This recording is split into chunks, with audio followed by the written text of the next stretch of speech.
Bueno, ahora pregunto yo, ¿vale? Perfecto. Buenas tardes. Buenas Estaba tardes. tratando de que haya más- Hola, profe, buenas tardes.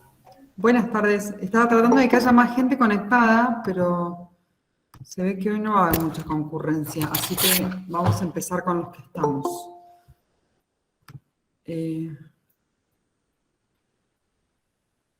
Antes que todo, quería repasar algunas cuestiones de lo que hablamos la vez pasada sobre el cronograma. ¿Se acuerdan las modificaciones que habíamos hablado? Entonces, ¿lo tienen a mano? ¿Lo han podido ver? Habíamos quedado en lo siguiente. Hoy, clase 31 de mayo, vamos a ver habeas corpus y estímulo educativo, si llegamos con algo al régimen disciplinario. La clase que viene, modificamos el horario, va a ser a las 16 y me voy a comprometer a que quede grabada. Va a ser clase por ahí para ver régimen disciplinario si no llegamos hoy, pero sobre todas las cosas va a ser clase de consulta previa al examen, que va a ser el 14 de junio a las 18. ¿Es correcto eso? Sí. Sí, profe. Sí, profesora. Muy bien. Entonces, yo me voy a comprometer a ver si puedo grabar la clase del encuentro siguiente para los que no puedan conectarse. Muy bien. ¿Cómo terminaron de la clase pasada? Tal vez fue como mucha información. Quiero ver si alguien tiene algo para acotar, se le ocurrió algo, le decantó alguna idea y quiere agregar algo, preguntar algo, o podemos continuar con habeas corpus.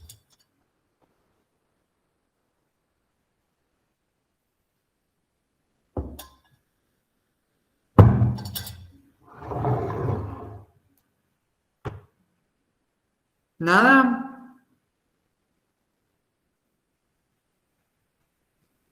Muy bien, entonces continuaremos con habeas corpus.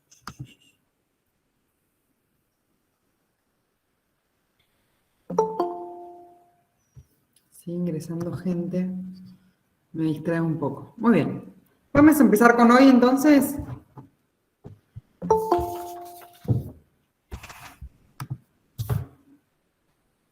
Uno solo que me diga si me escuchan, porque están muy silenciosos hoy y no es habitual en ustedes. Sí, te escuchamos, profe. Ok, se escucha. genial. Yo no sé si... Sí, profesora. Perfecto. Sí, se escucha, profe. Muy bien. Ok. ¿Pudieron ver algo del material que subí de habeas corpus?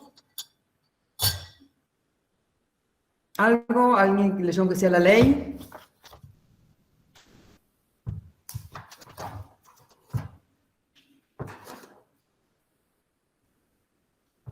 Bueno. ¿Alguien me puede decir qué cree que es un habeas corpus? Buenas tardes, aspirante Protege la Darío libertad. Quintero. El habeas corpus es una garantía constitucional. Exactamente, es una garantía constitucional. ¿Y qué protege? Los derechos constitucionales protegen Sí. ¿Cuál derecho constitucional? el derecho a la libertad. Por Ok. ejemplo, cuando se pide una orden de detención ilegítima, se puede apelar con un habeas corpus para que se protejan esos derechos. No sé quién está hablando, perdón, no lo encuentro. Aspirante Darío Quintero. Ah, acá está Darío Quintero, perfecto. Muy bien, Darío, muchas gracias. ¿Alguien más? ¿Algo más para decir del habeas corpus?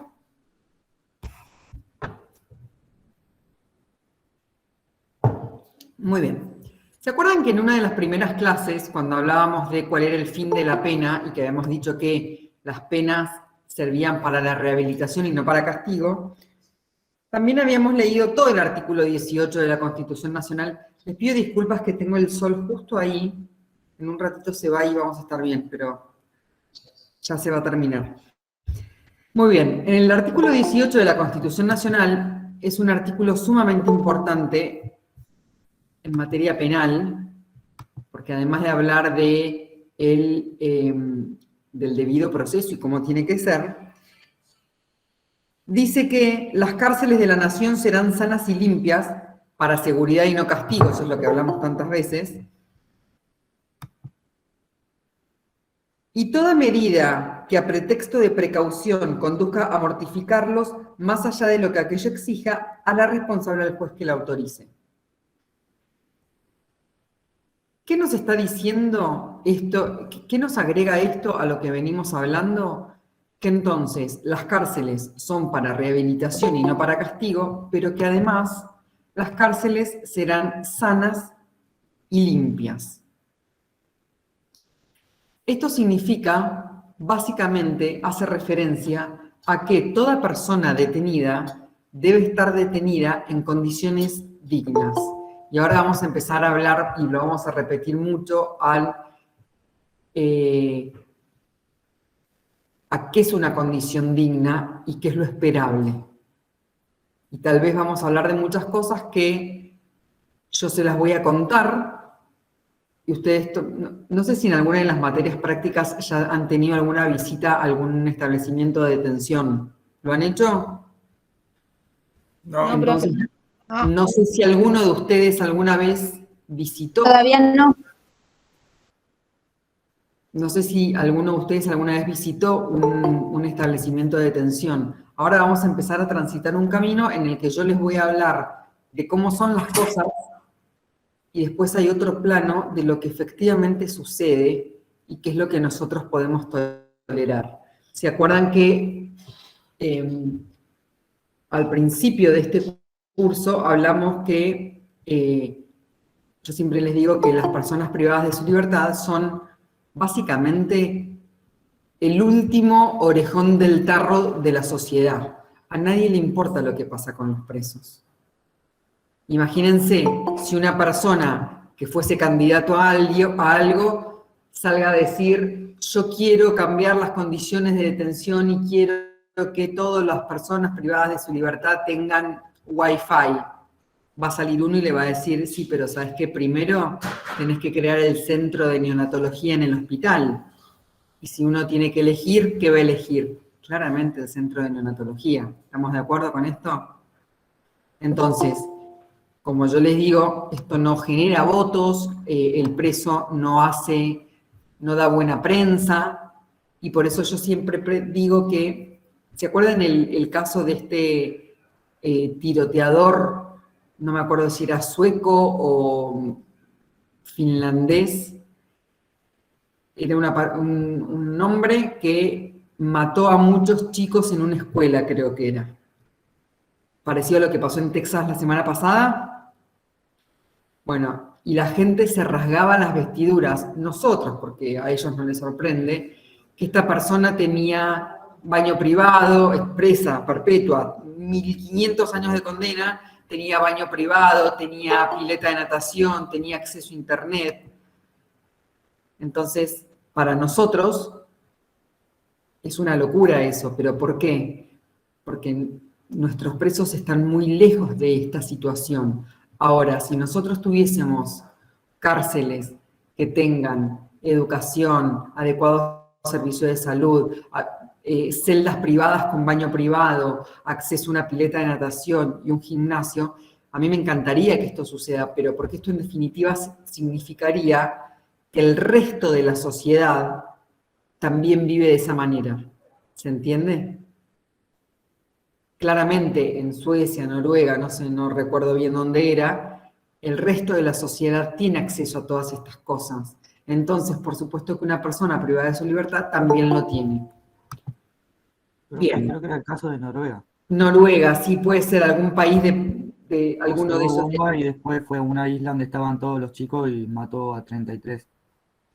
Algo de eso era, no me acordaba el hecho concreto, me acordaba la noticia, asombrados sobre las condiciones de detención de esta persona. Muy bien. Empezamos la clase y alguno me dijo que el habeas corpus era una garantía constitucional o era una herramienta para defender una garantía constitucional. Muy bien. Les voy a leer textualmente lo que dice el artículo 43 de la Constitución. Todo esto ustedes lo tienen en el PDF, y la Constitución, por supuesto, que la pueden tener.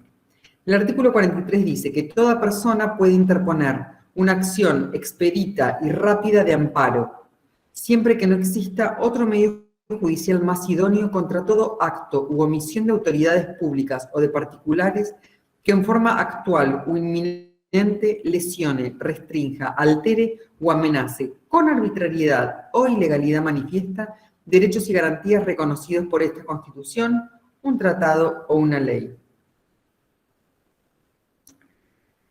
Dice otras cosas.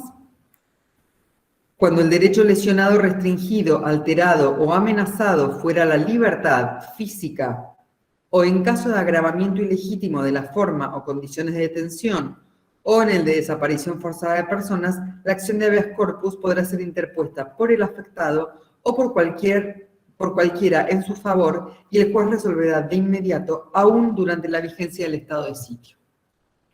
El artículo 43 es una incorporación de la modificación constitucional del año 1994, y si ustedes lo leen nuevamente, se van a dar cuenta que tiene un montonazo de información.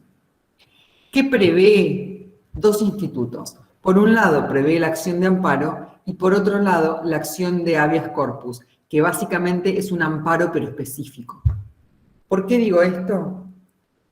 Fíjense que el artículo 43 empieza diciendo que toda persona puede interponer acción expedita y rápida de amparo cuando entienda que alguno de sus derechos constitucionales está viéndose afectado. Voy a hablarles 2 minutos de amparo porque lo que nos interesa acá es del habeas corpus.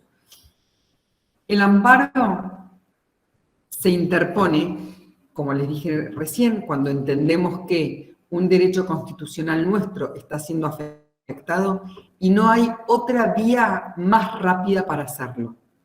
En realidad lo que dice es vía más idónea. No exista otro medio judicial más idóneo. ¿Por qué? Les voy a dar un ejemplo para que lo puedan asociar con la realidad. Una persona enferma que tiene una obra social, IPROS. IPROS no le cubre determinada medicación. Esta persona no puede iniciarle un juicio ordinario, ordinario significa normal, habitual, contra IPROS. ¿Por qué? Porque los juicios tienen otros plazos, llevan mucho tiempo. Entonces, el paso del tiempo podría afectar el derecho que la persona está tratando de proteger, que es su derecho a la salud. El paso del tiempo operaría en desmedro del derecho que se intenta proteger. ¿Se entendió esto? Entonces, ¿qué hace la persona? Interpone una acción de amparo contra IPROS, en este caso, para que le provea la medicación que necesita. Seguramente han escuchado esto en millones y millones de oportunidades, o tal vez alguno incluso lo ha tenido que hacer. ¿Están familiarizados con esta idea? Sí, profe. ¿Lo han Sí, escuchado profe. alguna vez?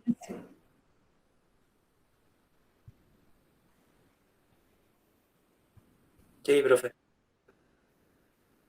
Muy bien. La acción de amparo no tiene diferencias sustanciales con la acción de habeas corpus. ¿Qué es lo que sucede con el habeas corpus? Fíjense que en la segunda parte dice que cuando el derecho restringido, alterado o amenazado fuere la libertad física, sí se interpondrá un habeas corpus. ¿Por qué?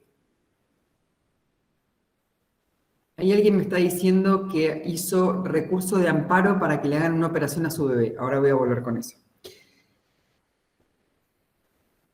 Básicamente, y dicho de manera muy, muy simplista, el habeas corpus es la acción de amparo específica contra acciones, omisiones, restricciones o amenazas con relación a la libertad física.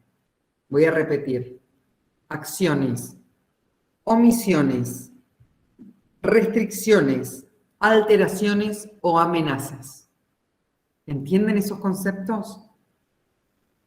Cuando por algún motivo la libertad física o ambulatoria de una persona se vea restringida, alterada o amenazada, lo que corresponde es interponer una acción de habeas corpus.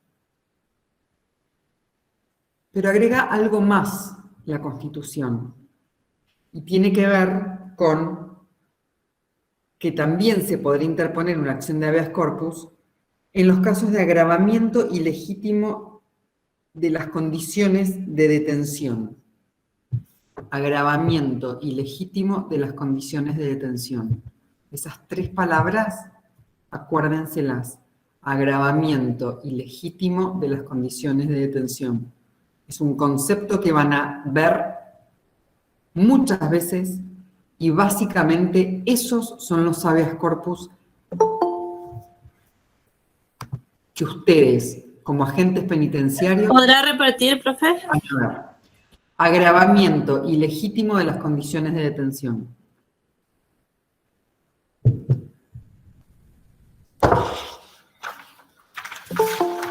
Artículo 43 de la Constitución, es lo que les acabo de leer, como el Padre Nuestro. Lo tienen que saber. Tiene muchísima información y ustedes tienen que poder agarrar el artículo 43 y desarmarlo. Tienen que saber qué significa cada una de las cosas que dice el artículo 43. Vamos a hacer un poquito de historia fácil. También hace referencia a la desaparición forzada de personas. ¿Qué significa el habeas corpus concretamente? El habeas corpus en latín significa habeas es tener y corpus es cuerpo, es tener el cuerpo. Originariamente, la acción de habeas corpus está destinada a evitar o hacer cesar una detención ilegítima. Alguien me preguntó recién, no entiendo la diferencia entre acción de amparo y acción de habeas corpus. La diferencia es de género y especie. La acción de amparo está dirigida a proteger cualquier derecho constitucional. Ahora, cuando el derecho que se pretende proteger tenga que ver con la libertad física, lo que se interpondrá es una acción de habeas ¿Me lo corpus. regalas, amigo? Profe, hay un micrófono, no pude escuchar. No,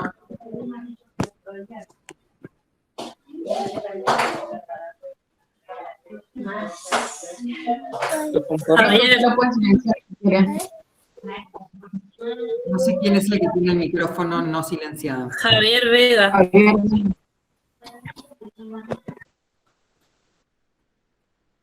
Lo voy a repetir.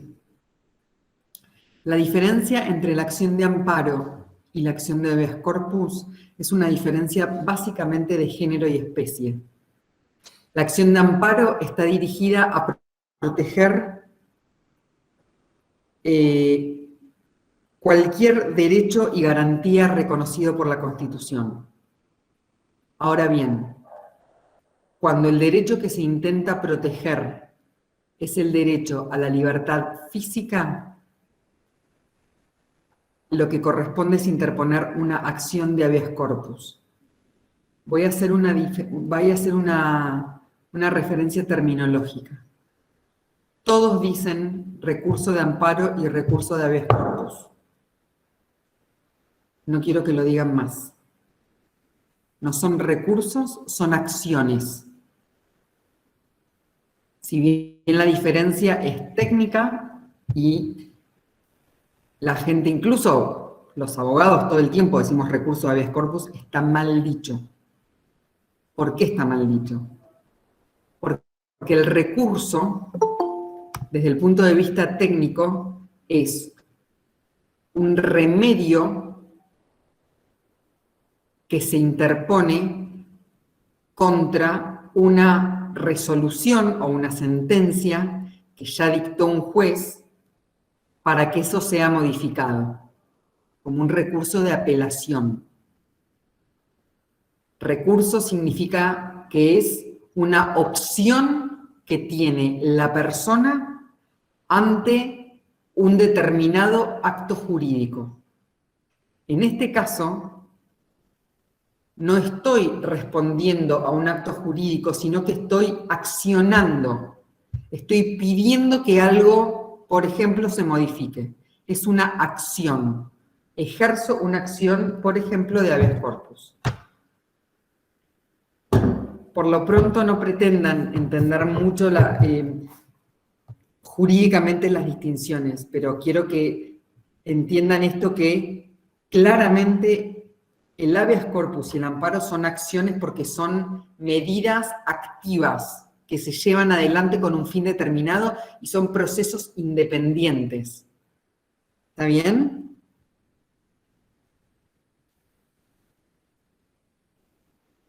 ¿Se entendió eso? Por eso vamos a hablar de acción y no recurso. Pero además, no es porque yo me levanté con ganas de decir esto. Cuando ustedes van al artículo 43, que lo tienen que saber, lo que dice es que se puede interponer una acción expedita y rápida. La misma Constitución lo define al habeas corpus y a la acción y al amparo como una acción. ¿Se entendió eso? Muy bien.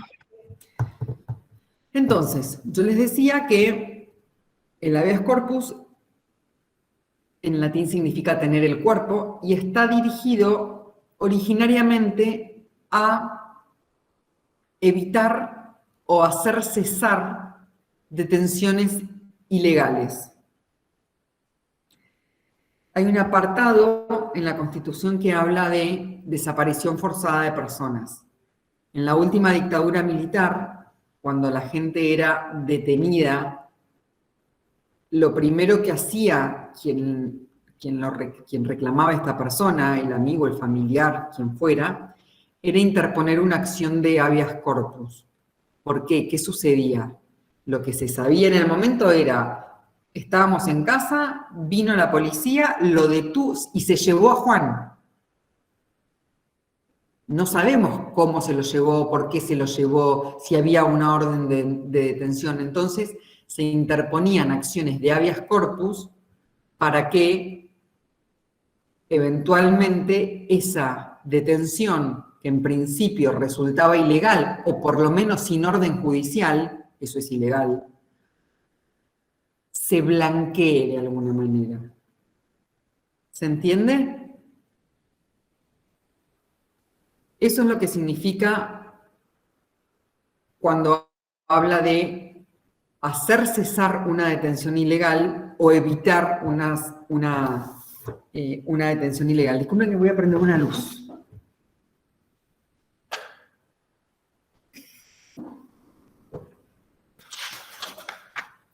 Entonces, dijimos que todo esto, de acuerdo a lo que surge del artículo 43 de la Constitución Nacional, que lo primero que tenemos que saber del habeas corpus es que es una acción porque implica el ejercicio de un derecho a diferencia de un recurso. Que esta acción debe ser expedita. ¿Qué significa que sea expedita? Que no tenga ningún tipo de obstáculo procesal, que no esté sujeta a ningún tipo de formalidad. Nosotros los abogados, y el Poder Judicial sobre todo, está cargado de formalismos. Entonces te pueden decir, y acá voy a exagerarlo, pero es para que lo entiendan, que, por ejemplo, las presentaciones tienen que ser por escrito y con patrocinio de un abogado. Bueno, en el habeas corpus no importa eso. Se puede interponer de cualquier manera, cualquier persona, con abogado, sin abogado, siendo el damnificado o no, y ahora vamos a llegar a eso. ¿Por qué? Porque sería contradictorio que yo establezca que tiene que ser una acción expedita, rápida, y después empieza a poner condiciones como, no, bueno, pero tenía que ser presentado en papel A4 y Times New Roman 12. ¿Se entiende? La acción de habeas corpus puede ser presentada en cualquier momento, de cualquier forma. De cualquier forma es de manera oral, no importa cómo. Ante cualquier juez, y ante cualquier juez, háganle una llavecita porque vamos a volver. ¿Qué significa esto? Ante la urgencia, yo lo puedo presentar ante un juez penal, un juez de paz o un juez laboral. Da lo mismo. Y lo puede presentar el propio damnificado, la propia víctima que entiende que está sufriendo algún menoscabo de su libertad física, o un tercero en su nombre. Y tiene sentido que lo presente un tercero en su nombre. ¿Por qué? Porque si estamos hablando, por ejemplo, de una medida tendiente a hacer cesar una detención ilegal, claramente el detenido, si está detenido de manera ilegal, es muy difícil pensar que podría presentar un habeas corpus. Es por eso que se establece que puede hacerlo cualquier persona. Ni hablar cuando estamos hablando de desaparición forzada de personas. Entonces, vamos a volver a lo mismo, vamos a repetir esto. El habeas corpus es una acción, tiene que ir como por un tubo. No puede tener condiciones raras de presentación, no puede estar sujeto a formalidades, no puede estar sujeto a plazos que la conviertan en algo abstracto. Puede ser presentada ante cualquier autoridad jurisdiccional. Autoridad jurisdiccional se refiere a juez, ante cualquier juez, más allá de la competencia que nosotros después determinemos. Y la puede presentar el mismo damnificado o un tercero en su favor. ¿Vieron que les dije que se hagan una llavecita?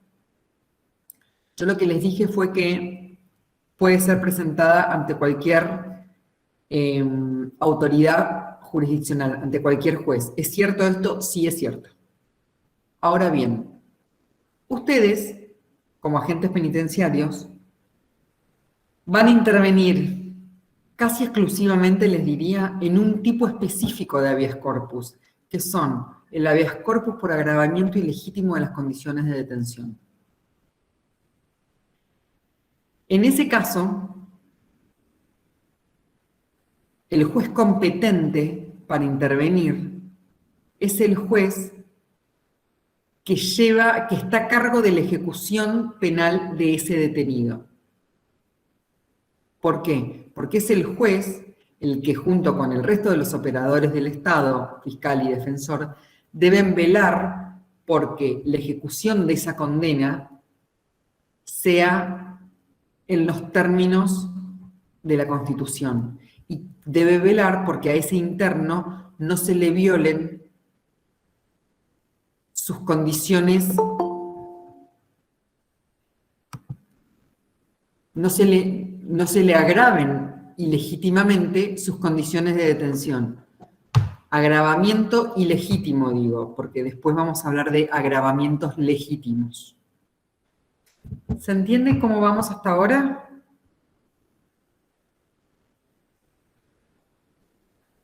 Sí, Hay un... profe. Sí, profe. El Superior Tribunal de Justicia de Río Negro, en el expediente 235, estableció esto que les estoy diciendo en cuanto a quién es el juez competente para intervenir en las situaciones de agravamiento ilegítimo de las condiciones de detención. Yo les voy a hacer referencia de cuál fue esta causa. Es un expediente que se inició por un habeas corpus colectivo de todos los internos del penal 2 de Roca. En ese momento, el juez a cargo, En ese momento en el establecimiento de ejecución penal había 280 internos, de los cuales probablemente el 80% estaban detenidos a disposición del juez de ejecución de Roca, pero había otros que no. Pasaron muchas cosas que no vienen a colación, pero lo que terminó diciendo el Superior Tribunal es que el juez que esté en mejores condiciones de resolver el habeas corpus es quien tiene a su cargo la ejecución de la pena de esa persona. Eso no significa, bajo ningún punto de vista, que en la urgencia no pueda intervenir y tomar aquellas medidas urgentes el primer juez que aparezca. ¿Qué sucede en la práctica? Ustedes están trabajando, por ejemplo, en el penal de Roca, y 10 internos presentan un habeas corpus. Ahora después vamos a hablar de los habeas corpus colectivos y cómo pueden ser.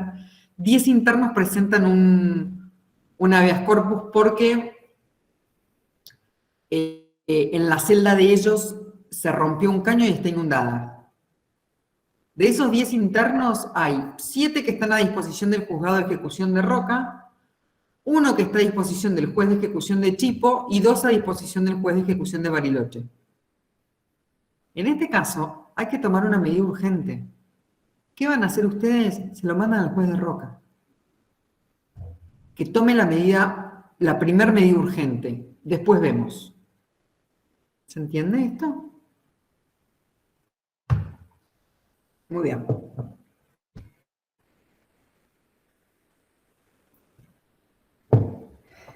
Entonces, el habeas corpus, piénsenlo como que se puede presentar en 2 situaciones distintas. Y como les dije antes, vamos a sacar de acá a la situación de desaparición forzada de personas, porque esto es otro cantar. Todo lo que sucede en el periodo previo de la detención y lo que sucede una vez detenida la persona. Acá hay 3 situaciones que vamos a distinguir. Una persona que no fue detenida aún y ve amenazada su libertad, y ahora voy a explicar eso. Una persona que fue detenida, pero esa detención es ilegítima. Y una persona que fue detenida, que la detención es legítima, pero se le han agravado ilegítimamente las condiciones de detención. ¿Entienden estas 3 situaciones diferentes? Claramente, la opción de ustedes, en la que ustedes van a tener que intervenir por las características y por la naturaleza del trabajo, es la persona legítimamente detenida con un agravamiento ilegítimo de sus condiciones de detención. ¿Se entiende? De todas maneras, yo les quiero explicar qué significan las otras situaciones.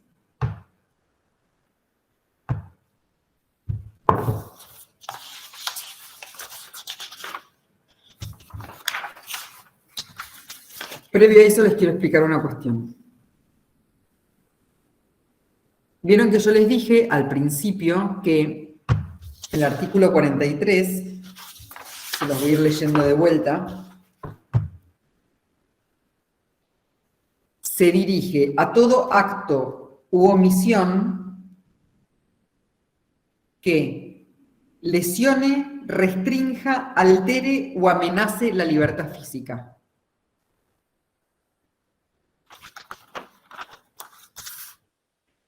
Entonces, cada una de estas situaciones nos ponen en un lugar distinto de estas opciones que dábamos. Previo a la detención, ante una detención ilegítima o ante una detención legítima con agravamiento ilegítimo de las condiciones de detención. Cuando hablamos de que el derecho a la libertad física o ambulatoria se ve restringido, alterado o amenazado, puede suceder, por ejemplo, cuando una persona todos los días que va a trabajar sale de su casa y es parada por el control policial que hay en la esquina de su casa y demorada durante 45 minutos todos los días. El primer día está bien, el segundo día está bien, al tercer día le dice, flaco, vos ya sabés quién soy yo. Esta situación que yo les estoy describiendo es una situación que ilegítimamente, porque no hay ningún motivo, restringe o altera la libertad de esa persona. ¿Se entiende el motivo? Estas son cosas que suceden, todos saben que suceden. Entonces, si Juan todos los días durante un mes y medio es frenado por el control policial que está en la esquina de su casa y le piden los documentos y le chequean antecedentes y le dicen que espere y que... Eso daría pie a una acción de habeas corpus.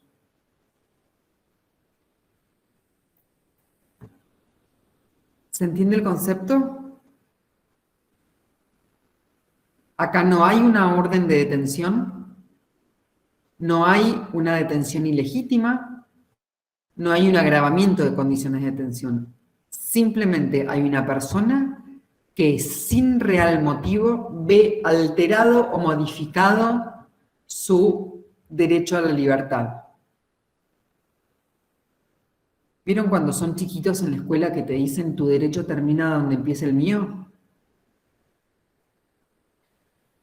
Esto significa, esto que aprendemos siendo chiquitos, en definitiva es el reflejo de una gran máxima del derecho, que es que ningún derecho es absoluto. Esto significa que si bien yo tengo derecho a deambular libremente, por supuesto que si hay un control policial, está muy bien que me paren una vez, pero no todos los días durante un mes y medio. En estos límites de mis derechos y las restricciones legítimas, y cuando estas restricciones legítimas comienzan a ser ilegítimas, es donde entra el habeas corpus.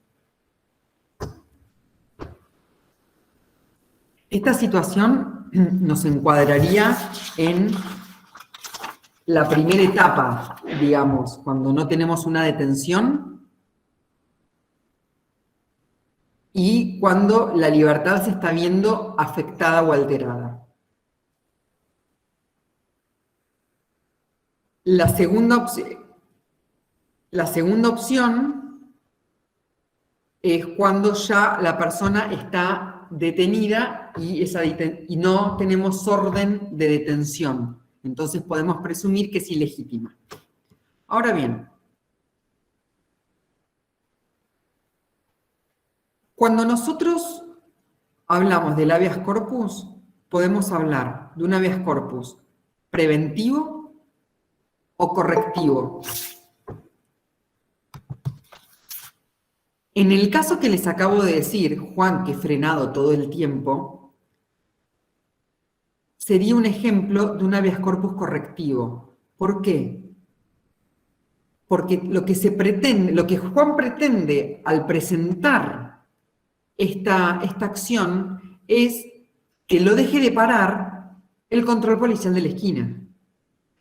Quiere que cese esta alteración o restricción que ha devenido en ilegítima de su derecho a la libertad.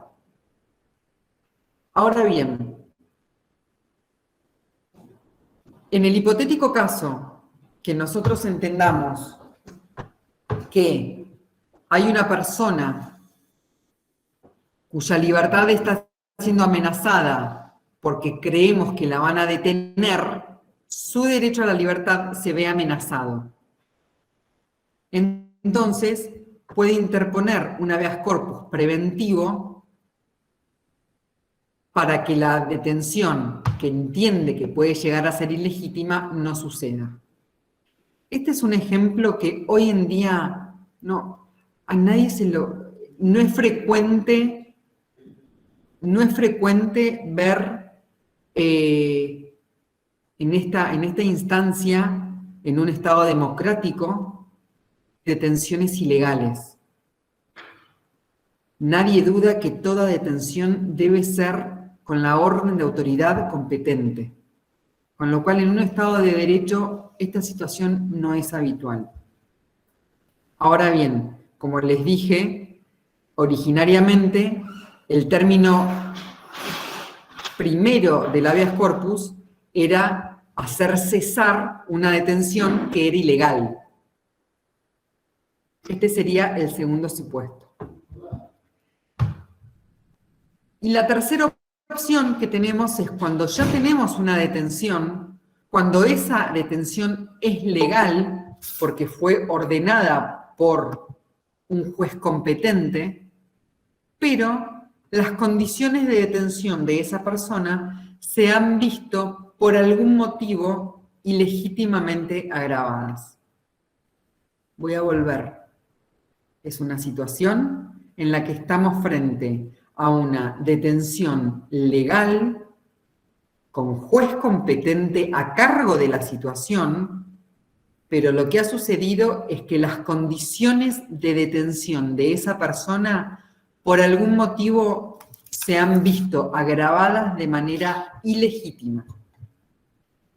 ¿Y qué contradice esto? No solamente el artículo 43 de la Constitución específicamente lo dice, sino que además van en contra del artículo 18 de la Constitución, que dice que las cárceles tienen que ser sanas y limpias para rehabilitación y no para castigo. Diciéndolo de otra manera, ¿qué significa esto? Que cualquier circunstancia, cualquier condición de detención que haga que la cárcel deje de ser un lugar sano y limpio, y cuando digo sano y limpio no me refiero al sentido literal, sino al sentido de la dignidad de una detención inherente a la dignidad de una persona, pero que además esas condiciones no hacen posible la rehabilitación y funciona más como castigo, dan pie a un habeas corpus, que en este caso también es correctivo, porque tiende a corregir una situación que se ha generado. ¿Entiende?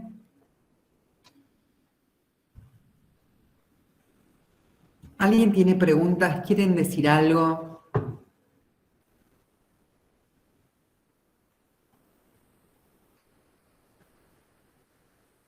Aspirante, ¿sabes, Selena? Sí, Selena. ¿Cuándo era correctivo? ¿Cuando se estaba amenazado el derecho a la libertad? ¿O No. no? El habeas corpus correctivo es cuando la limitación al derecho o el agravamiento a la condición de detención ya ocurrió, entonces hay que corregirlo. El preventivo es cuando todavía no sucedió. Bueno, gracias. Profe, buenas tardes, aspirante agente Ruiz. Una consulta, ¿qué pasa cuando se envía una acción de amparo y no es respondida, o sea, no tiene una respuesta? A ver. Tanto la acción de amparo como la acción de habeas corpus tienen, vieron que les dije, como son acciones expeditas y rápidas, sin ningún tipo de obstáculo legal, sujetas a plazos totalmente distintos, entramos en un terreno complicado, porque si vos me decís que tenés una acción de amparo que no fue contestada, entiendo que estamos ante la falencia de algún juez. ¿A eso te referís? Sí, sí. Lo que yo te puedo contestar es eso. Y esto lo voy a relacionar directamente con otra cuestión. La importancia de después vamos a volver más en profundidad con esto, pero la importancia del habeas corpus es que si ustedes como agentes penitenciarios reciben un habeas corpus de un interno y no le dan un trámite expedito y rápido, sin ningún tipo de obstáculo, van a tener pueden ser pasibles de algún tipo de responsabilidad funcional. Esa es la importancia. A mí me interesa que ustedes salgan de acá sabiendo cuándo puede haber un habeas corpus, pero sobre todas las cosas, que cuando a través de la reja un interno les entrega un habeas corpus, ustedes le tienen que dar trámite ¿Cuándo? Ya. Después en la práctica ustedes van a ir viendo que, por ejemplo, muchas veces los internos le ponen habeas corpus a cualquier cosa. Ahora bien, yo les recomiendo que sea el juez el que diga que eso no es un habeas corpus, no ustedes. Es competencia del juez. Y en estos casos es mejor que sobre y no que falte. ¿Me explico? Básicamente el mensaje de esta clase es eso. Cuando hay habeas corpus, se actúa rápido. ¿Cuán rápido? Muy rápido. Profesora, tengo una consulta para hacerle en cuanto a eso. Sí, Fernando. ¿Siempre le corresponde al agente penitenciario dar trámite al habeas corpus o le corresponde a nuestro superior? En la práctica lo que te va a pasar, Fernando, es lo siguiente. Obviamente el escrito, por ejemplo, de habeas corpus que presenta el interno, va a ser elevado al juez a través del director o algún superior de ustedes. Esto claramente es así. Ahora, los que están en la trinchera son ustedes. Los que van a recibir el escrito, en la mayoría de los casos, son ustedes. Y ustedes darle trámite, ¿qué significa? Hacérselo llegar a la superioridad. Por supuesto que ustedes, no va a estar a cargo de ustedes mandárselo al juez y que el juez resuelva. Eso es problema del juez. Ustedes tienen, los penales tienen, por supuesto, un sistema a través del cual los pedidos de los internos llegan a los jueces, llegan al juez, al defensor o a quien sea. Ahora, yo quiero que ustedes piensen esta situación. Están caminando por la reja y viene un interno y les pasa un papel y les dice, presento este habeas corpus, ustedes háganselo llegar a la superioridad. Rápido. Insisto con una cosa. En un altísimo porcentaje, lo que dicen que es habeas corpus no termina siendo tal, pero que lo determine el juez. No lo pueden determinar ustedes. Bien, gracias, profesora. ¿Queda claro esto? Esto me importa que lo entiendan bien. Sí, profe, se entiende. Sí, profesor. Sí, profe. Hoy en día se está haciendo una pregunta por escrito que la veo de casualidad, no la pude terminar de leer. Gabriel, ¿tenés micrófono? ¿O alguien me puede trasladar la pregunta de Gabriel? Porque me parecía que era interesante. Se la leo, profe, si quiere. Profe. Sí, por favor, Fernando. Gabriel Díaz dice, para que me apareció un abandono. Ahí está. Profe, cuando un juez ordena una detención legal y no están las condiciones en la detención, dice, ¿es preventivo? Esa es la pregunta. Ok. Es interesante lo que dice Gabriel, y yo les voy a explicar por qué. Primero que vieron que al principio yo les dije que vamos a empezar a transitar un camino sumamente sinuoso entre lo que debería ser, lo que de verdad es y lo que podemos esperar.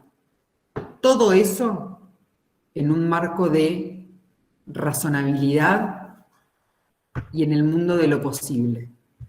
Voy a volver a afirmar que yo quisiera que todos los detenidos de la provincia de Río Negro tengan celdas individuales, con baños individuales, con acceso a internet, con adecuados salones de visitas, con trabajo, con pileta de natación, escuela y talleres de oficios. Me encantaría. Yo quiero pileta olímpica para todos los detenidos. ¿Sucede? No. Y dista mucho de eso. Entonces, lo que plantea Gabriel, creo que era, es una situación muy particular. Yo como juez estoy ordenando la detención de una persona, si bien yo no dispongo el lugar de alojamiento, sé que más o menos va a ir a este lugar o este otro lugar. Entonces, yo siempre digo que la detención se tiene que llevar a cabo en resguardo de la integridad psicofísica del interno. ¿Qué significa eso para mí? Significa que el interno tiene que ser alojado en un lugar adecuado al delito por el cual fue condenado. No lo puedo alojar, voy a hablar de cosas muy básicas, no voy a entrar a hablar de condiciones de detención. No lo puedo meter a un detenido en un pabellón donde sé que tiene enemigos.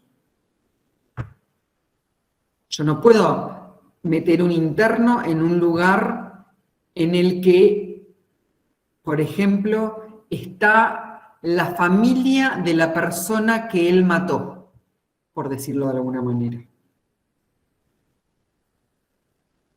Pero además las condiciones de detención responden a otras cuestiones.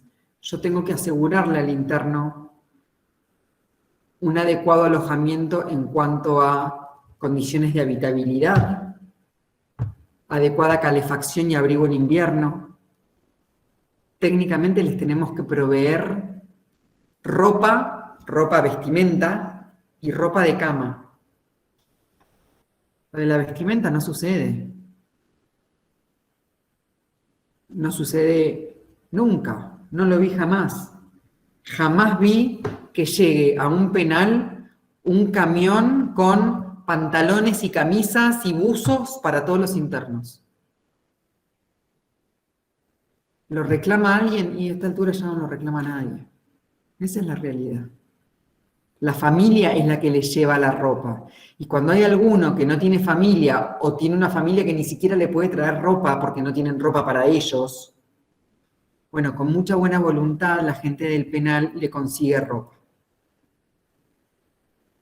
Con el tema de los colchones y la ropa de abrigo está un poco más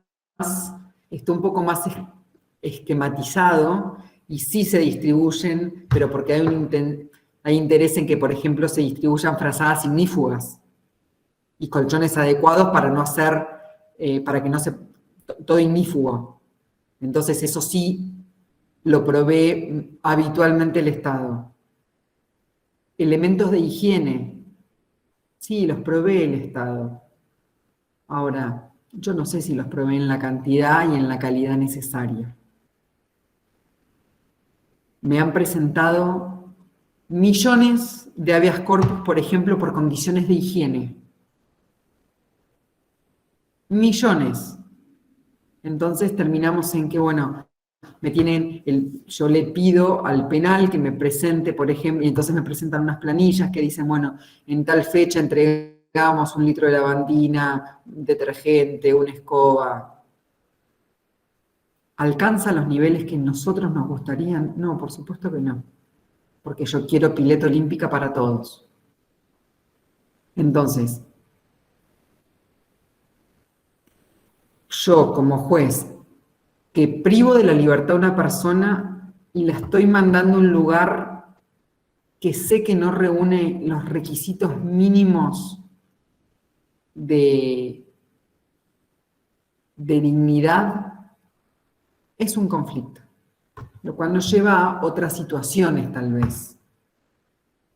Y han existido un montón de situaciones en las que, como consecuencia de distintas situaciones, por ejemplo, hacinamiento, se han dispuesto medidas extremas como, por ejemplo, cambiarle la modalidad de detención a algunos internos y darle prisión domiciliaria, por ejemplo, porque las condiciones de detención existentes en el lugar de detención agravaban ilegítimamente su detención.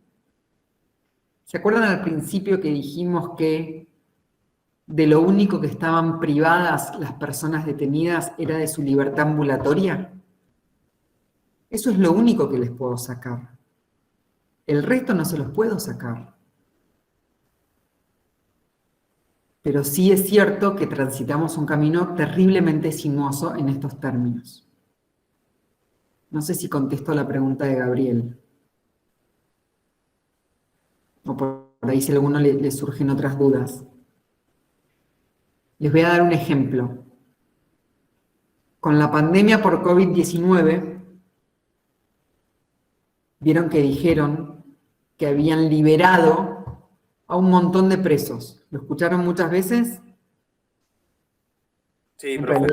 realidad lo que sucedió no es que liberaron mucha gente, sino que se les dio prisión domiciliaria. Entonces, ustedes que ya saben lo que es la prisión domiciliaria y que saben que es una modalidad de cumplimiento, no un beneficio, y que se accede en determinadas circunstancias, etcétera, etcétera, etcétera, y que todo eso se lo contaron a la tía Rosa en el asado del domingo cuando dijo que era un beneficio, ustedes les explicaron que no. ¿Qué sucedió? Lo que en realidad pasaba era que la pandemia por COVID-19 agravaba ilegítimamente la situación de detención de determinadas personas que pertenecían a grupos de riesgo. Grupos de riesgo de contraer la enfermedad. Grupo de riesgo significaba que si contraían la enfermedad, tenían mayores posibilidades de transitar la enfermedad muy gravemente e incluso de morirse. ¿Qué significaba esto? Que si teníamos a Juan, que era una persona sana, y a Pedro, que era, por ejemplo, un asmático crónico, que era uno de los considerados grupos de riesgo ante la pandemia COVID-19, ante una misma situación, la pandemia por COVID-19 agravaba la situación de Pedro por ser asmático, a diferencia de la de Juan, que no era asmático. Entonces, ¿qué se hizo en esos casos? Se tomó a aquella población de riesgo y se le cambió la modalidad de la prisión por prisión domiciliaria, siempre que en el domicilio que ofreciesen la condición fuese mejor que en la del penal. ¿Se entiende esto? ¿Ven cómo vamos juntando todo lo que ya vieron? ¿Por qué? Porque hubo una circunstancia, que fue la pandemia por COVID-19, que ponía a Pedro en una situación de riesgo ilegítima, porque Pedro no tenía la culpa de eso, que otro detenido no tenía. ¿Se entiende? Tal vez estoy juntando muchos conceptos y los confunde, pero díganme, frenamos y volvemos.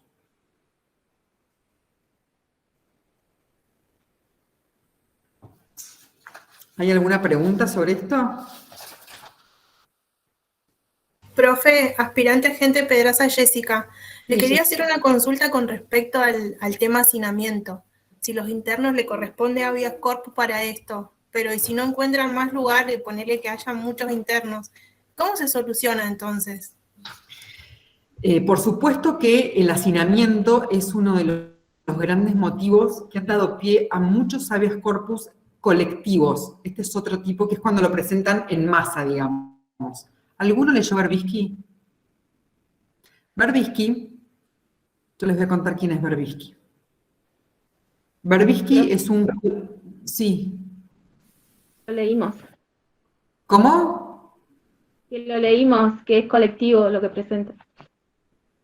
Verbitsky es un señor, básicamente, pero el fallo se lo conoce como Verbitsky, que representó a un grupo muy grande de personas detenidas y presentaron un habeas corpus colectivo en el que decían que las condiciones de detención de estos internos estaban siendo agravadas. El principal factor era el hacinamiento.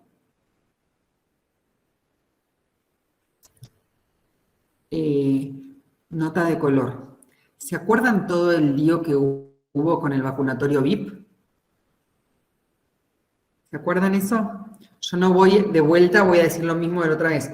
No voy a hacer, digo vacunatorio VIP porque es el nombre que se le dio. Pero todo lo del vacunatorio VIP sale a la luz, digamos, o la gente se entera de esto, porque Verbitsky, que es una persona respetadísima a nivel nacional en cuanto a su lucha y su protección de los derechos humanos, dijo en una radio que él había ido al Ministerio de Salud porque su amigo Ginés García, bueno, ya saben de quién hablo, le había dicho vení vacunate. Lo dijo él en una radio y ahí salta todo. Más allá de esta situación que puede ser moralmente reprochable o no, cada uno le valora como le parezca, es el mismo Berbisky. Indiscutido referente de los derechos humanos. Muy bien. Efectivamente, Jessica, uno de los principales motivos o disparadores del agravamiento ilegítimo de las condiciones de detención es, por supuesto, el hacinamiento. Porque si yo tengo 70 personas en un lugar con capacidad para 40, claramente no solamente van a estar más apretados, sino que además voy a empezar a tener problemas de agua, problemas de camas, problemas de abrigo, problemas de comida, porque claramente tengo más personas de las que puedo. ¿Qué medidas se toman? Se pueden tomar un montón de medidas ante el hacinamiento. Por supuesto que el hacinamiento, insisto, da pie a muchísimos habeas corpus. Y las medidas que se pueden tomar son los traslados. Se puede, por ejemplo, condenar al Estado, o sea, ordenarle al Estado que construya un pabellón más. Y en casos extremos se puede evaluar la posibilidad de que a determinadas personas se le cambie la modalidad de la pena por ejemplo, una prisión domiciliaria.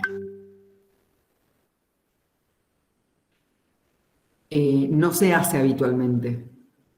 Yo, por ejemplo, nunca lo hice. Y en Roca, más allá de lo que sucedió con la pandemia por COVID-19, me animo a decir que en la provincia de Río Negro no se han dado prisiones domiciliarias ante habeas corpus presentados por agravamientos ilegítimos de la detención basados en el hacinamiento. Y sí hemos tenido establecimientos absolutamente excedidos en su capacidad, en porcentajes enormes. Hoy estamos atravesando un momento bastante razonable. ¿Contesté la pregunta, Jessica? Sí, profe. Muchas gracias. Muy bien. ¿Algo más que quieran preguntar?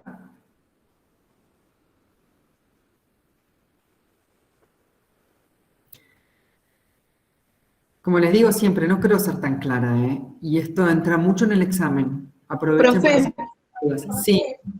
yo no sé si tendrá que ver, pero ¿me podría explicar el tema, aspirante agente Painema Janet, el tema de lo que estaba diciendo de que las cárceles tenían que ser sanas y limpias, no en el sentido de lo que estaba diciendo, porque justo en Introducción al Derecho leímos ese artículo para un trabajo, pero lo interpreté mal, me parece, por eso quería ver si me puede volver ¿qué a explicar. interpretaste vos, Janet? Claro, sí, sanas y limpias en el sentido de que yo había interpretado de que tenían que estar limpias, así, pero como usted lo explicó ahora, había otra modalidad, como... No, a ver, yo lo interpreto así, ¿eh? Las cárceles tienen que ser ambientes sanos y limpios, propicios para que las personas que se encuentran allí alojadas puedan rehabilitarse. ¿Por qué? Porque si las cárceles se convierten en un lugar sucio e insano, pasa a ser un castigo. Dicho de otro modo, lo que pasa es que si yo te digo que esto se relaciona con el habeas corpus y que son sanas y limpias, me vas a decir, por ejemplo, entonces, un interno, me están preguntando algo no vi la pregunta. A ver, ¿un interno puede presentar una acción de habeas corpus porque no le gusta la comida? ¿Sí o no? No, ¿Y si presenta por cualquier cosa, como usted dijo, Bueno, algunos? Pero no corresponde, profe. tiene razón Laureano, pido disculpas, Pueden presentar habeas corpus por cualquier cosa. Ahora, sería, y esto no lo van a determinar ustedes, lo va a determinar un juez. Y ya quedó claro que ustedes reciben el habeas corpus y le dan el trámite urgente. Ahora bien, viene un interno y presenta un habeas corpus diciendo que a él no le gusta comer todos los días carne con verduras porque a él le gusta la pizza y las hamburguesas. Me lo plantean mis hijos. ¿Qué contestamos? que no se le da lugar. ¿Por qué? Y porque sería, tendría más, sería más efectivo ese pedido si fuera una persona que padece alguna enfermedad y que tiene que tener cierta dieta. No es que sería más efectivo, digamos. Si viene el interno y me dice, no, pero a mí me gustan la baba frita. Pero van a querer todo el mundo si Para le dan mí- a uno. Para mí Aunque es porque no es que le hace falta la comida, sino que lo hacen por gusto. Profe, para mí la respuesta sería que no es, eso no le afecta a su salud, o sea, no es insalubre la comida esa que le están dando. No agrava ilegítimamente sus condiciones de detención. El comer pollo con ensalada. Distinto. Ahora, si esa persona fuese que por su religión no puede comer una comida, bueno, ahí puede va. hacerlo. Entonces, pero viene uno que es judío. Y tienen que comer, entonces dice que a él toda la comida se la tienen que dar, toda la comida que le dan tiene que ser kosher. No sé muy bien cómo es, pero entiendo que tiene un tratamiento en particular. ¿Sería válido ese habeas corpus? Yo creo que sí. ¿Alguien opina distinto? Yo, profe. Sí, Fernando, ¿por qué? Y porque no sería una medida urgente. O sea, no, el Estado no provee, o sea, provee que los penales tengan, que los internos tengan para comer dentro del penal. Pero si hay una pretensión, pienso yo, ¿no? No sé, de religión, ponele, como está dando el ejemplo, me parece que no tendría que correr por cuenta de la familia. Te voy a Profe, aspirante agente Ruiz. ya estoy con vos, Nahuel. Espera un minuto. Fernando, te hago una pregunta. ¿Y si la presentación la hiciese una persona que dice, ¿sabes qué? Yo soy celíaco, así que hay un montón de cosas que no puedo comer. Necesito que me den una dieta especial. ¿Le haríamos lugar? Sí, ahí sí. Sí. Entonces, esperen, síganme en el razonamiento. Entonces, al que hace la presentación, porque ¿qué había dicho celíaca? ¿Por qué celíaca? Le decimos que sí, porque ¿qué estamos defendiendo? El derecho a la salud de esa persona, ¿no? Sí. Perfecto. Ahora, Fernando, te hago una pregunta. ¿Por qué defendés el derecho a la salud de la persona celíaca y no el derecho a profesar cualquier religión del otro que quería la comida kosher? No es que lo defienda o no, sino que no es muy común. Va. No importa que no, está bien, no importa. La de ahí realidad es que nunca nadie me pidió comida kosher, pero me parecería re interesante que alguien lo haga, ¿eh? Ahora. Habría que ver si prospera el pedido. Bueno, pero ¿vos qué crees? ¿Prosperaría? Depende. ¿Depende de qué? ¿En qué caso nos situamos? ¿El interno? ¿En el celíaco? En el celíaco sí. En el celíaco sí. En el celíaco sí y en el judío no. Y no es muy común. Pero bueno, para mí no importa. Pero el judío por ahí te hace una huelga de hambre, no te come y ya le afecta la salud. No mezclen la huelga de hambre, no tiene nada que ver. A ver. Pasa que con las necesidades que hay en los penales, me parece que es muy pretencioso que un interno por su religión pida cierta comida o se abstenga de comer, o se abstenga de no querer comer cierta comida. Ok, entonces vos, Fernando, crees que hay como una jerarquía, digamos, de derechos, que es más importante el derecho a la salud que el derecho a profesar cualquier religión. Sí. Ok, está perfecto. ¿Alguien piensa distinto? Sí, yo pienso que, o sea, el compañero por lo que habla es como, claro, el sistema va a priorizar otras cosas, pero si lo pensamos objetivamente, ese interno tiene el derecho a plantearlo y después si es positivo o no, lo decide el juez, ¿no? No, que tiene el derecho, está claro, que lo tiene, sí, pero de ahí a que prospere su pedido es otra cosa. Porque si él tiene esa religión, le puede causar daño psicológico, estrés y un montón de cosas, estar comiendo esas cosas que para él está mal. Profe, ¿y usted ¿Alguien qué me puede haría? decir cuál es la comida kosher? O sea, ¿qué es lo que no puede comer? ¿Cómo? ¿Qué es lo que no podría comer? O sea, cuando se En refiere realidad la comida kosher no conozco con profundidad. Entiendo que tiene como un tratamiento en particular. Por ejemplo, la carne kosher importa que la vaca fue matada de determinada manera, por ejemplo.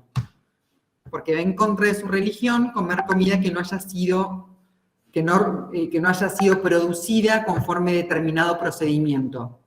Que para ellos sale del Corán. Sí, es como si no te dejaran leer la Biblia, por ejemplo, al que tiene una religión. Es como respetar al interno, digamos. A ver, yo quiero decir una cosa.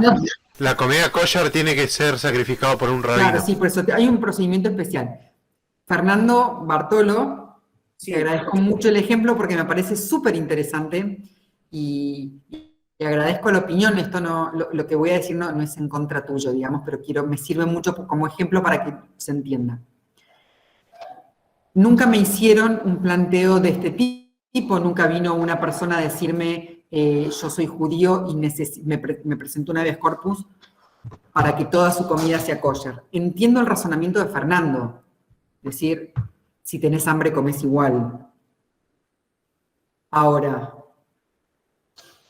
no se lo dice al celíaco porque el celíaco si come igual porque tiene hambre, después, no sé qué le pasa a los celíacos que tienen como consecuencias físicas, no sé, capaz que se muere.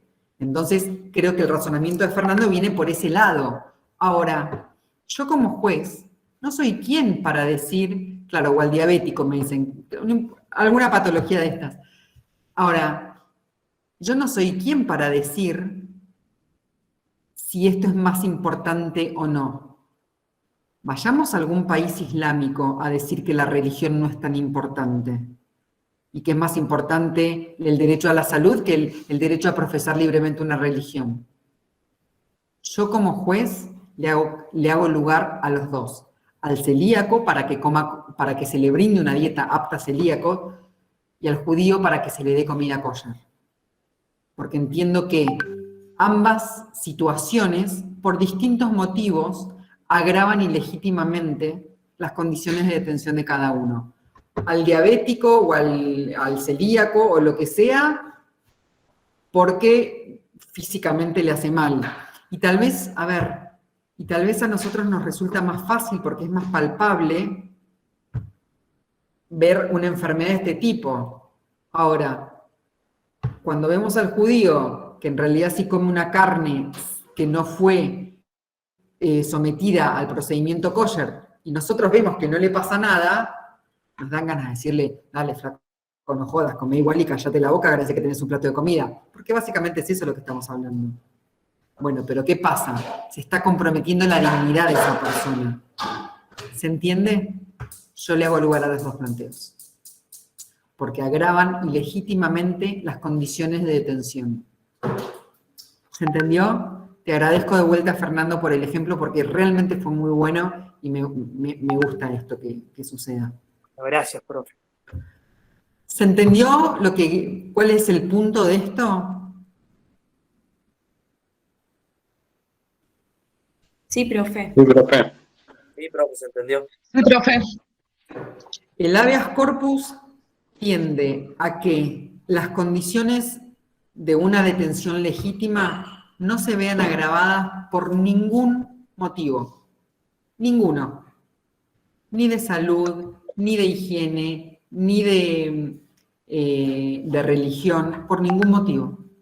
O sea, profe, llegando a un fin, puede reclamar entonces, Por si supuesto. viene... Insisto, me encantaría, nunca me pasó, me encantaría, y por supuesto que le haría lugar. Y le ordenaría al servicio penitenciario que le brinde a ese detenido la comida kosher correspondiente. Profesora, una consulta. Pero Sí. ¿quién provee en el caso de que haya un pedido, se presente un habeas corpus por este tipo de ejemplo que está dando? Yo no soy religioso, por eso es que me cuesta hablar, no tengo mucha información en qué dieta tiene cada religión. Pero en el caso de que se le dé lugar, ¿quién provee esa comida? ¿Quién se hace cargo de esa comida? El Si pasa. Estado, el servicio penitenciario. Con Por las necesidades que hay dentro de los penales, ¿se Yo cumple? entiendo. Eso, A ver. yo pregunto. Sí, pero nadie se va a poner a fijarse si hay necesidades o no, es un pedido y... Yo entiendo, realmente entiendo el pedido de Fernando, el planteo de Fernando, porque cuando uno entra a un penal, Cuando los internos, en la realidad pasa que cuando los internos se hacen huelga de hambre, no tienen para comer. no. Error. La huelga de hambre, los internos, el 90% Lo hace de las como veces reclamo. lo hacen como una herramienta de negociación. Los detenidos a disposición mía, históricamente, hasta que no levantan una huelga de hambre, no se los escucha, porque no es herramienta de negociación. ¿Tenés derecho? Por supuesto. Te lo respeto, sin duda. No es herramienta de negociación. Para mí, como juez, los pedidos no salen más rápido porque hago una huelga de hambre o porque llamo a los medios. Los pedidos salen rápido, siempre cuando corresponde. ¿Se entiende? De hecho, les voy a contar algo que van a ver muy seguido cuando empiecen a trabajar. Yo ya no soy juez de ejecución en Roca, pero lo fui. Cuando una persona es condenada y llega, digamos, su expediente al juzgado de ejecución, hay un primer decreto, básicamente, en el que se dice, bueno, ok, recibimos a fulano de tal, que fue condenado a tal pena, que está alojado en tal lugar, y se le manda una resolución enorme en la que dice, bueno, hay que notificarle al detenido los reglamentos carcelarios, hay que hacerle saber todo lo que tiene que ver con los periodos, las fases, bla, bla, bla, bla, bla, tiene que ser calificado, todas esas cosas que ustedes ya saben.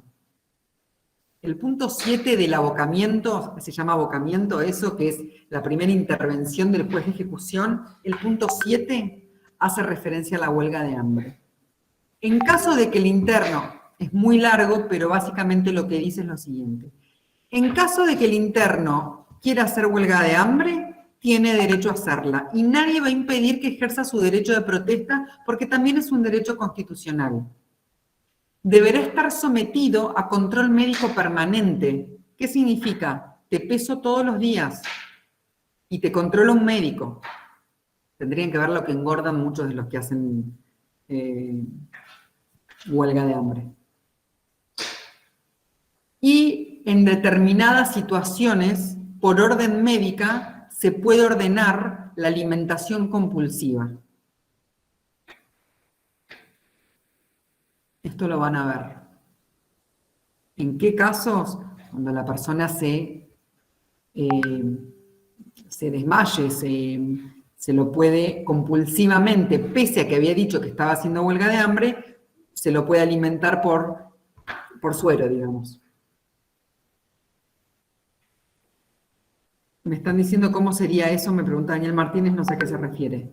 Entonces, la huelga de hambre es un mecanismo de protesta o de reclamo absolutamente legítimo. Yo no tengo ningún problema con que hagan huelga de hambre.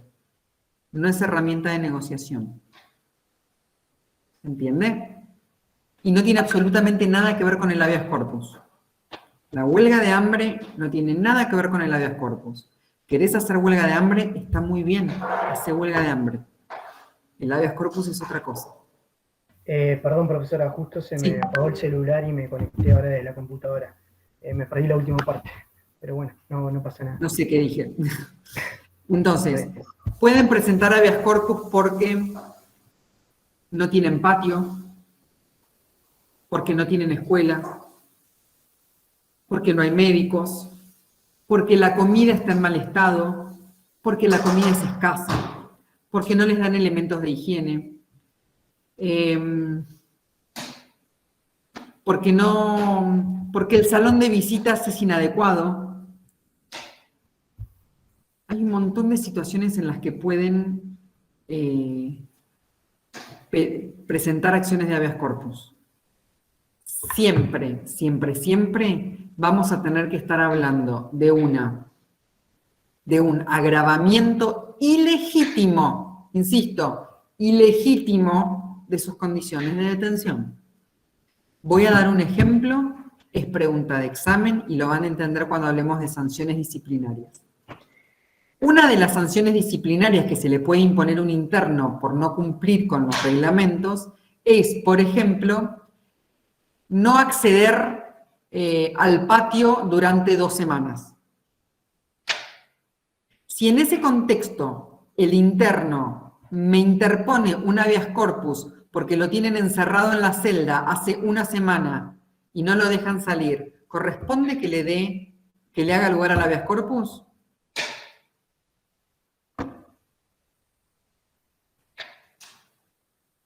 ¿Cómo, profe, otra vez podría Para mí sí, repetir? profe. Voy a dar de vuelta el ejemplo. Todos los internos tienen derecho a 1 vez por día, lo digo así, no es tan así, pero hagamos de cuenta, de 1 vez por día ir al patio. Tengo un interno que fue sancionado y está hace 2 semanas en aislamiento. Y me presenta un habeas corpus porque dice, no me están dejando ir al patio. Una sanción previa. Pregunto lo siguiente, ¿a ese interno se le agravaron las condiciones de detención? Sí. Para mí sí. Sí, se le agravaron. ¿Por qué? Porque él tenía el derecho a ir al patio y ahora no lo tiene más. Pero Claramente. sancionaron. Ahí va. Este agravamiento no es ilegítimo, es legítimo. ¿Por qué? Porque está basado en una sanción previa. ¿Se entiende? Claramente, una sanción previa no puede decir, ahora vas a comer comida podrida. ¿Estamos de acuerdo, no? Estamos hablando de una sanción hecha siguiendo el debido proceso y todas las instancias que establece el reglamento.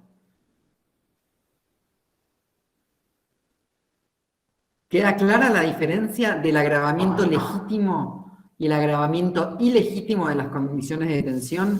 Claramente, una persona que recibe una sanción ve agravada su situación de detención, pero ese agravamiento es legítimo, no ilegítimo.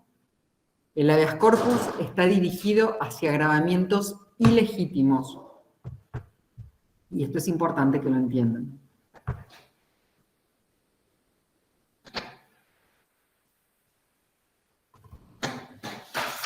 Entonces, en este caso no se da lugar al habeas corpus presentado, ¿no?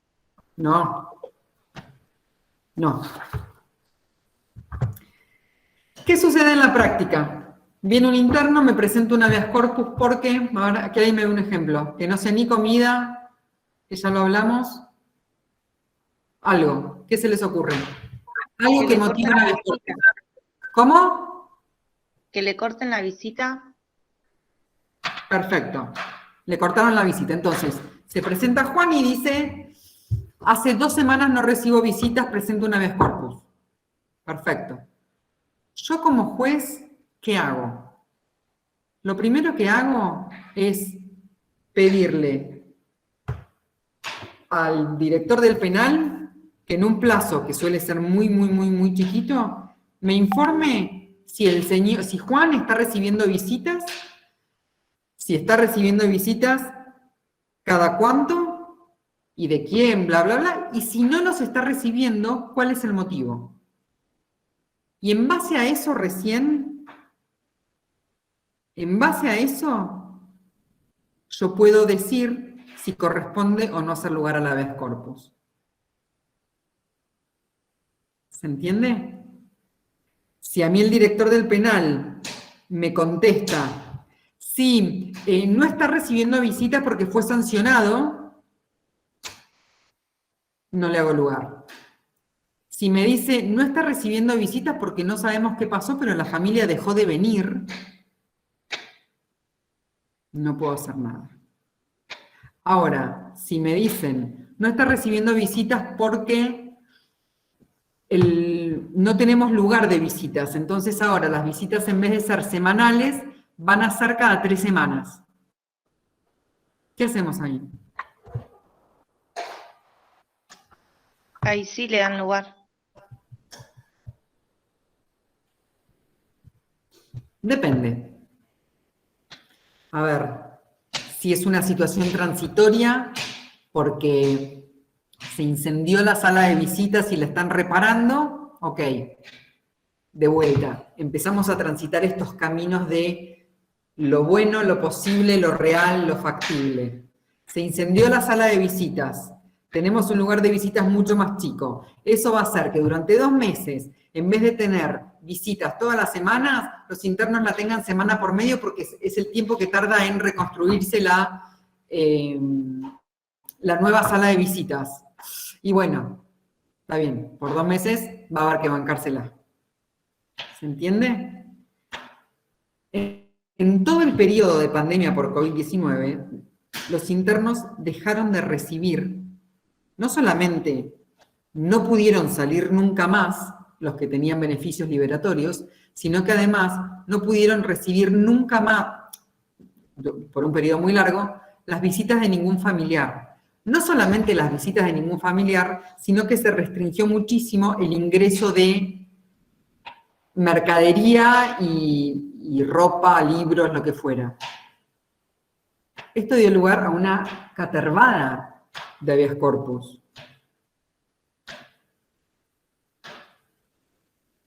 ¿Qué se hacía?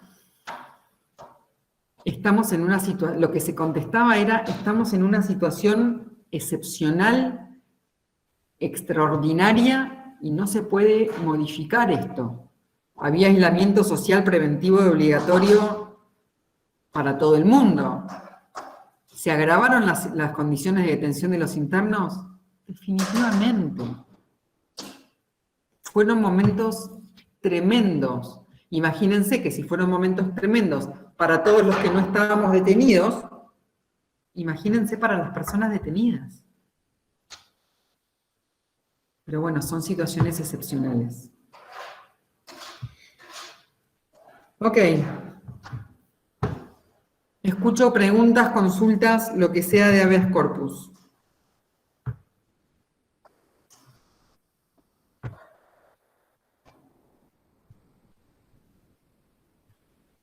¿Nada? Profe, aspirante agente Mella. Sí. Cuando los planes están sobrepoblados y se pasan de hambre justamente por eso, ¿qué es lo que se hace ahí si se presenta un... ¿Cómo no te escuché? Cuando está superpoblado, Claro, cuando están sobrepobladas y se pasan de hambre justamente por ese motivo, que no alcanza para todos, y se presenta un habeas corpus, ¿qué pasa? en realidad es como les dije antes. Por supuesto que la idea siempre primera es que desde el Estado se corrijan aquellas circunstancias que agravan ilegítimamente las condiciones de detención. Si por algún motivo eso no se puede, se toman otro tipo de medidas, como por ejemplo el cambio de modalidad. No se hace mucho. Se hizo concretamente en la pandemia por COVID-19 y no mucho más. hay tal vez percepciones erradas de la sociedad, que es los largan a todos, y la realidad es que no es así, no sucede, y cuando sucede es como en casos muy extraordinarios.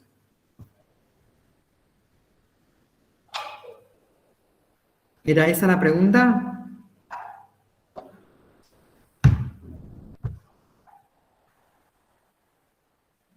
Ok. Algo de lo que han leído, a ver, cuando vayan a leer la ley 23.098 y el equivalente a nivel provincial sobre ley de habeas corpus, no va a decir nada más que esto que les estoy diciendo, que lo puede presentar cualquiera en cualquier momento, ante cualquier juez, que es rápido, que no está sujeto a ningún tipo de formalidad, y tiende a evitar o corregir el agravamiento de las condiciones de detención. Básicamente es eso, y un habeas corpus se resuelve muy rápido. En la mayoría de los casos, con un rechazo in limine. Rechazo in limine, ¿qué significa?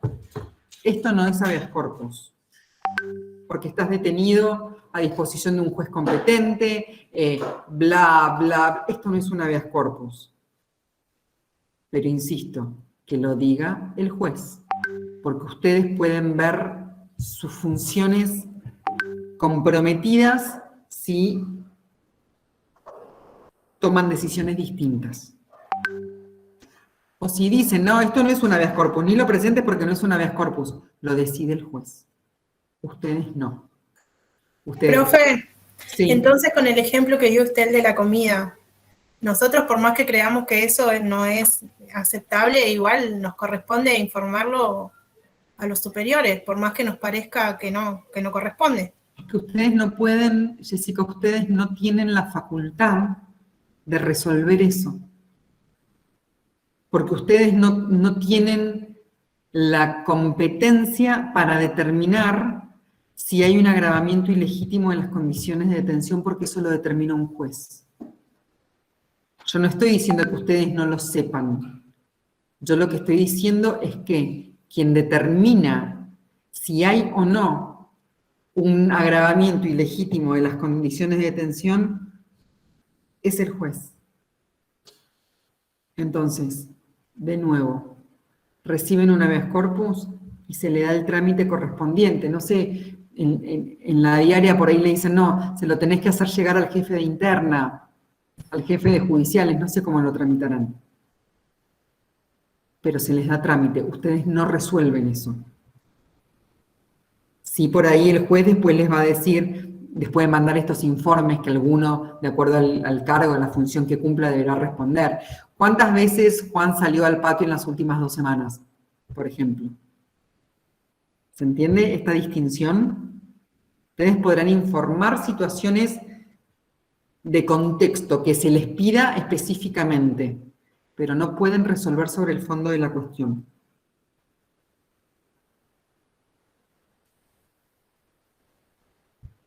¿Está bien? Sí, profe. Tal vez en la práctica les resulte más fácil esto. Creo que todos tienen esto, ¿no? ¿Esto? Entiendo que ahí está claro y es concreto. Acción rápida, expedita, se presenta ante cualquier juez, la presenta cualquier persona. ¿Eso qué significa? El damnificado u otro en representación suya puede presentarse en forma colectiva y tiende a prevenir o corregir la restricción, lesión o alteración de un derecho constitucional. Es eso. Y en el ámbito de ustedes, tiende a prevenir o corregir agravamientos ilegítimos, grábense esto, ilegítimos de las condiciones de detención, que hagan que las cárceles dejen de ser sanas y limpias para rehabilitación y que no se conviertan en un lugar de castigo. ¿Se entendió? Sí, pero Muy bien. una cosa. Sí. De la ley provincial del habeas corpus, ¿algún artículo específico tenemos que estudiar o solo lectura nomás? ¿Cómo? De la ley provincial del habeas corpus, ¿tenemos que estudiar algún artículo específico o solo lectura? Léela y te vas a dar cuenta que la ley 3.368 es muy parecida a la 23.098. No hay diferencias. Léanla. Se lee fácil. Y van a ver que dicen todo lo mismo. ¿Cuál es el número de la ley, profe? La ley provincial es 3.368 y la ley nacional es la 23.098. Ambas están en la plataforma.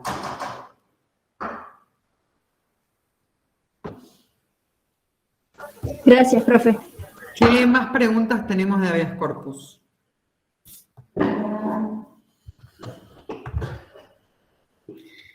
Bueno, vamos a hacer lo siguiente. La clase que viene vamos a hablar de sanciones disciplinarias y de sanciones disciplinarias y artículo 140 de la ley. Esto es muy sencillo. El artículo 140 de la ley, como lo dice el título, es un solo artículo, léanlo. Y después vamos a hablar sobre la aplicación de sanciones, que es muy sencillo. Vamos a hacer lo siguiente, vamos a destinar 40 minutos a estos dos temas, que son muy sencillos, y después van a poder hacer todas las preguntas que quieran para el examen. Recuerden que la clase que viene va a ser de 16 a 17:30. ¿Está bien? Les Profe, pido... perdón, ¿de la ley provincial o de la ley nacional? ¿El artículo 140? Sí. Ley 24660. Bien. La ley 3008 no ha incorporado esa modificación aún. Y les pido que tratemos de usar la clase que viene también para evacuar dudas de examen. Examen que van a tener el día 14, que es todo de ley 24660. ¿Está bien? Cuando yo digo dudas de examen, son preguntas concretas. Son preguntas como: ¿a la libertad condicional se accede a los 2/3 o a la mitad de la condena? Si me revocaron la libertad condicional, ¿puedo seguir con salidas transitorias o no? Un condenado con sentencia firme y con una prisión preventiva, ¿puede tener salidas transitorias o no? ¿Está claro? Esas son preguntas de examen. Todo lo que acabo de decir, no me digan ahora repita o no lo voy a hacer. Toda pregunta de examen. Hay que estar atento. ¿Está bien? Profe. ¿Alguna pregunta, algo que me quieran comentar, aunque sea de por ahí de otras materias, de cómo lo vienen llevando, alguna sugerencia que quieran hacer, algún pedido que les parezca?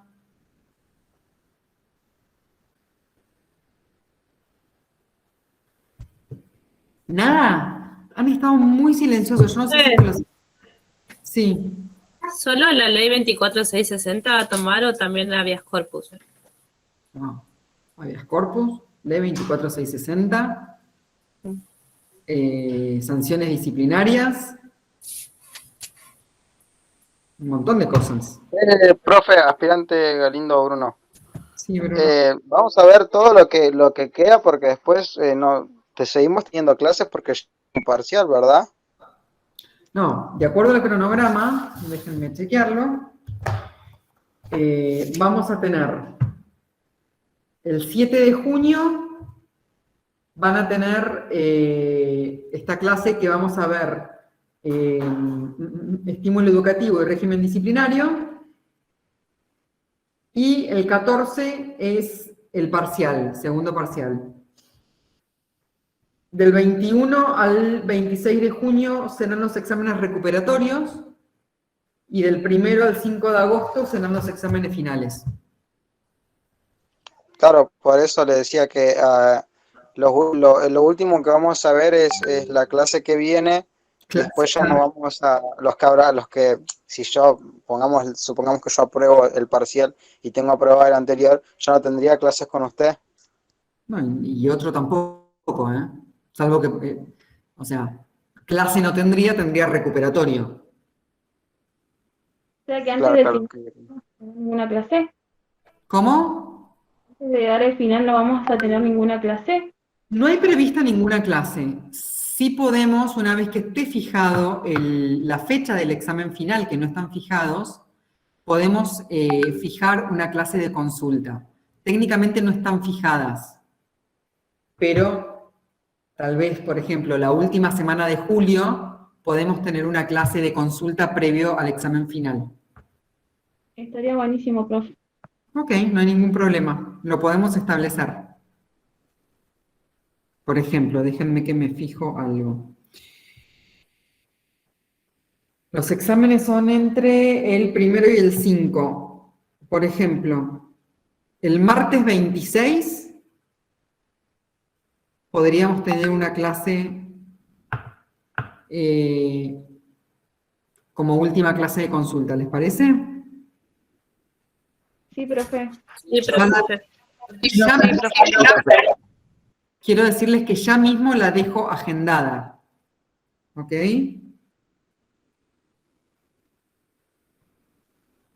Entonces, la última clase sería déjenme ver. El 14. La semana del 21 al 24 serían exámenes recuperatorios.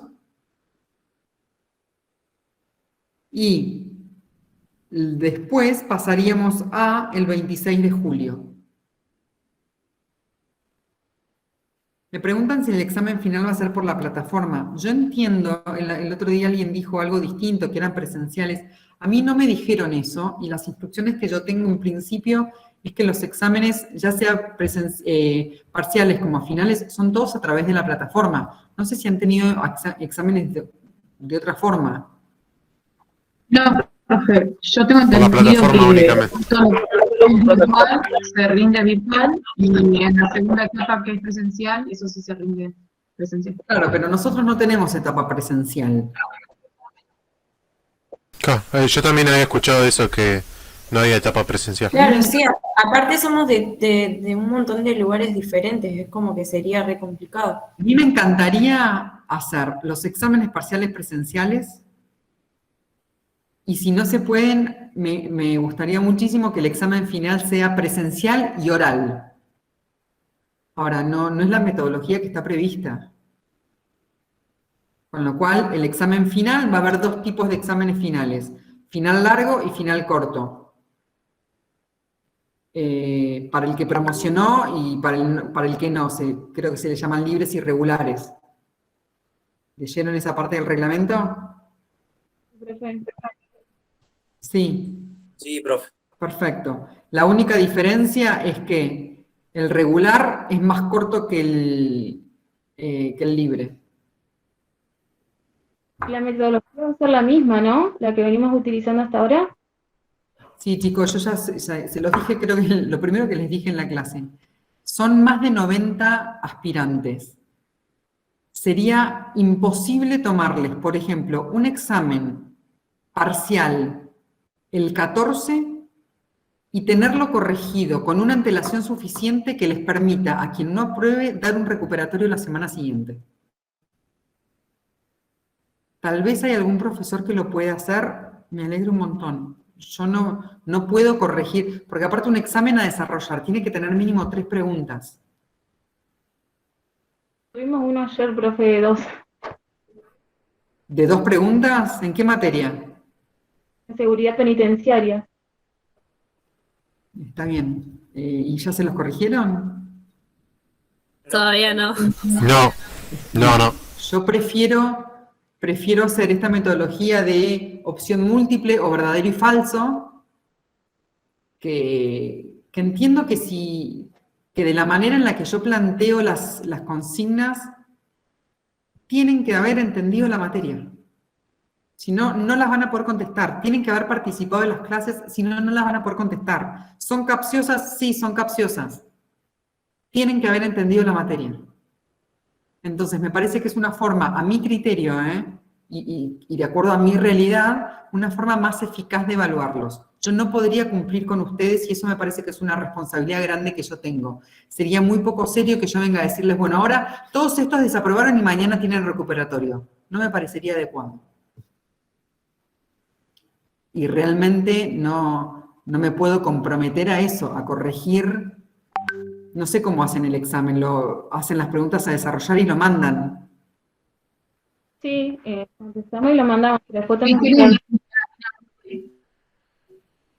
Sí, pero tenemos que esperar a ver la calificación. Claro, bueno. Nosotros, porque estamos pendientes a ver si aprobamos o no aprobamos, si podemos dejar esa materia y seguir con la otra. ¿Y las otras materias cómo los evalúan? Múltiple choice, la mayoría. Igual, como usted lo está haciendo. Claro. Porque si no es imposible que haga... Son 90. Es mucho. Ok. ¿Algo más? No, profe. Lean para la clase que viene artículo 140 y el decreto 18 del año 97, que es el régimen disciplinario. Léanlo. Profe, ¿puedo repetir lo último? Decreto 18/97, régimen disciplinario, está en la plataforma, y el artículo 140 de la ley 24660. En la plataforma, si mal no recuerdo, hay un texto subido, no sé si alguien tiene acceso a la plataforma en este momento. Hay un texto subido, creo, debería, sobre estímulo educativo. ¿Alguien me lo puede confirmar? Sí, profe. Hay un texto que no... Sí, hay un texto que se llama estímulo educativo. A ver, ¿lo podés abrir este texto?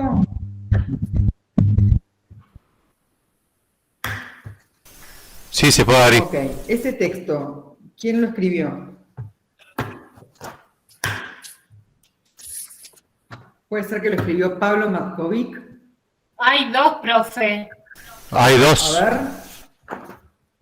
Y uno sí le escribió Pablo. Ok. Lean el de Pablo Matkovic.